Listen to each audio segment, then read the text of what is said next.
அருண் என்ற சிறுவன் ரொம்ப ஆசையா 2 கிளியை வளர்த்துட்டு வந்தான்.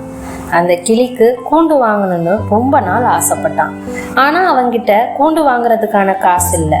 அவனும் என்ன பண்ணலான்னு யோசிச்சுட்டு இருந்தப்ப அவங்க அப்பா வாங்கி கொடுத்த சைக்கிள் கண்ணில் பட்டுச்சு. அவன் தான் அப்பா கடைசியா வாங்கி கொடுத்த சைக்கிளை தியாகம் பண்ணிட்டு கிளிக்கு கூண்டு வாங்கிட்டு வந்தான்.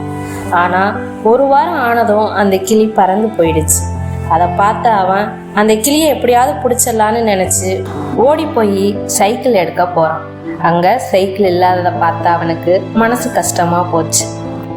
நீங்க ஒரு விஷயத்துக்காக உன்னை தியாகம் பண்றதா இருக்கட்டும், இல்லை இன்னொருத்தவங்களுக்காக தியாகம் பண்றதா இருக்கட்டும், நீங்க தியாகம் பண்றதுக்கு முன்னாடி அது எந்த விஷயமா இருந்தாலும் சரி, யாராக இருந்தாலும் சரி, தியாகத்துக்கு அவங்க ஒருத்தான்னு மட்டும் யோசிங்க.